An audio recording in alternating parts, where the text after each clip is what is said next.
Assalamualaikum warahmatullahi wabarakatuh. Mari kita mengambil sebuah kesimpulan dari zikir-zikir ini. Yang jelas manfaatnya lebih banyak.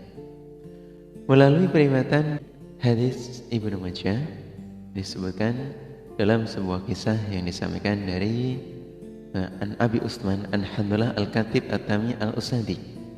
Jadi Handhalah ini adalah seseorang yang pernah merasakan dan juga mengkisahkan dirinya sendiri di mana praktek zikir ini memang begitu menjadi hal yang beliau merasa kalau zikirnya itu tidak seperti kondisi ketika di hadapan Rasulullah SAW, seperti kondisi di mana ketika Nabi sedang mengajari ngaji terhadap dirinya.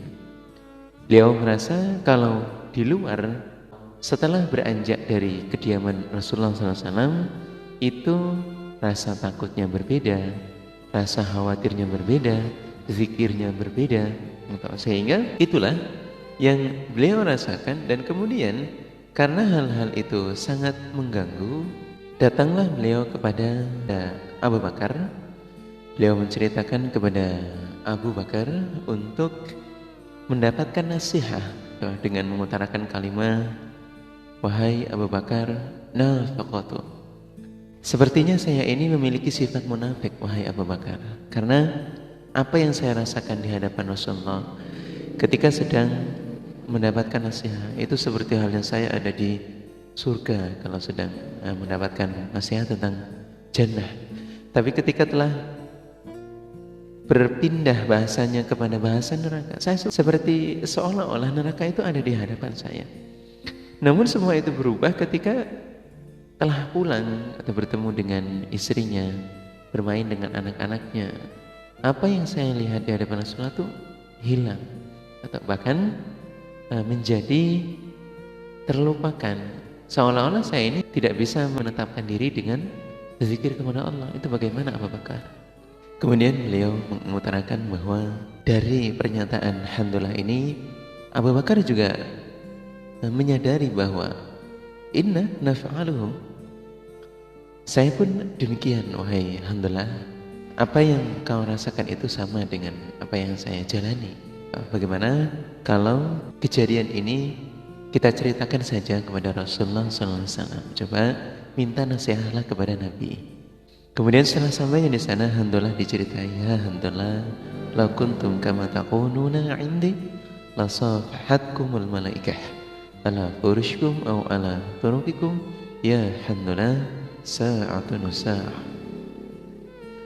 Kemudian Rasulullah SAW mengingatkan, wahai Handhalah, seandainya ketika dirimu menyadari tentang adanya kondisi perasaanmu yang ketika mengaji bisa betul-betul merasakan adanya surga, ketika dirimu mengaji kemudian bisa betul-betul merasakan keberadaan neraka seolah-olah ada di depan matamu. Kalau kondisi itu engkau bawa terus, ya, setiap saat dirimu bisa berkondisi yang seperti itu, maka malaikat itu bisa jadi akan mengajak salaman terhadap dirimu, baik dirimu saat tidur ataupun ketika dirimu dalam kondisi sedang berjalan. Seandainya kamu merasakan hal itu setiap saat, malaikat bakalan ngajak salaman. Luar biasa sekali. Namun hal itu tidak akan mungkin. Jawaban Rasulullah SAW ialah memberikan suatu keleluasaan, memberikan suatu kelonggaran dan juga perasaan yang tenang kepada Handhalah, ialah bahwa Rasulullah menyimpulkan sa'atun wa sa'ah. Jadi ya, kalau ingat kepada Allah itu seandainya kemudian terus-terusan bisa ingat kepada surga dan juga ingat terhadap neraka, luar biasa ya toh. Malaikat bisa saja menyalamimu ya Handhalah, baik itu tidur maupun sedang beraktivitas. Karena hal itu tidak mungkin, maka ya Handhalah sa'atun sa'ah. Kadang-kadang kita akan ingat nanti tidak ingat lagi. Kemudian nanti ketika kita membangun hati kita, membangun pemikiran kita kembali untuk berzikir kepada Allah, ya nanti akan ingat lagi. Nanti akan fokus lagi kepada kebiasaan aktivitas. Nah, ini suatu hal yang lumrah, sehingga handola pun menjadi tenang. Dengan demikian berarti memang zikir ini harus diupayakan, harus dibiasakan dan dibangkitkan. Namun kemudian apabila kita memiliki perasaan yang terus menerus untuk selalu zikrullah yang membuat kita betul-betul ingat atau setiap saat, itu tidaklah mungkin. Alhamdulillah, jazakumullah khairan. Salah satunya menyimpulkan tentang al-kaisu man dana nafsah, ialah orang-orang yang bisa mengoreksi dirinya dan yang tidak. Diistilahkan dengan bahasa cerdas bahwa al-kaisu man dana nafsah ialah orang yang mengoreksi dirinya, kemudian mempersiapkan amal untuk persiapan dibawa ke alam akhirat. Itu al-kais, orang yang cerdas. Sehingga ini bisa kita katakan bahwa sa'atun wa sa'ah, dalam situasi tertentu kita sangat bisa untuk bisa berzikir kepada Allah. Setelah selesai sholat, diluangkan waktunya untuk berzikir. Bahwa kemudian waktu-waktu yang kita telah beribadah kepada Allah itu harusnya jauh lebih bisa untuk meluangkan waktu zikir kepada Allah yang lebih lama, yang lebih banyak. Toh aktivitas kita 24 jam lebih banyak untuk dunia. Kalau kita hitung-hitung, ya, kemudian untuk ibadah itu biasanya tidak jauh lebih banyak. Maka dalam beberapa aktivitas pun para sahabat-sahabat Rasulullah SAW itu sampai betul-betul zikirnya luar biasa, betul-betul ingatnya kepada Allah itu luar biasa.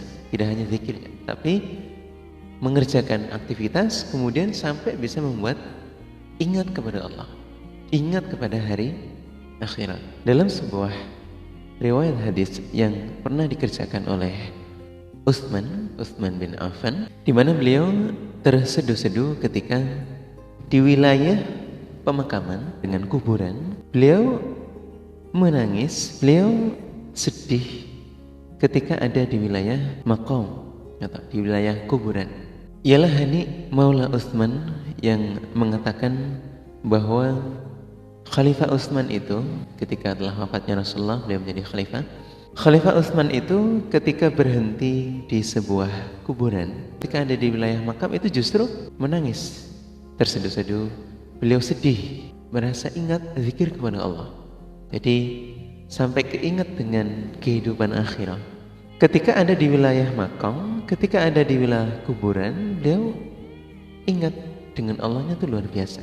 Tafakur kepada hari akhirat itu luar biasa. Nah, kemudian sampai menitikkan air mata yang membasahi terhadap jenggotnya.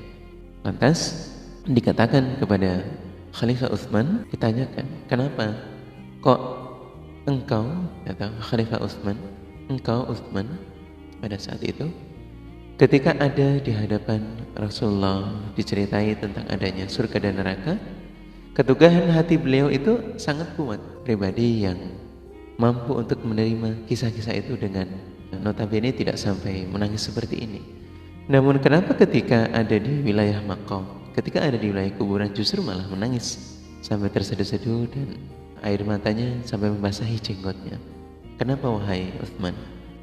Kemudian beliau menjawab bahwa faqala inna Rasulullah sallallahu alaihi wasallam menceritakan bahwa innal qabra awalu manazilil akhirah fa in naja minhu fama ba'du aisaru minhu wa lam yanju minhu fama ba'du asyaddu minhu.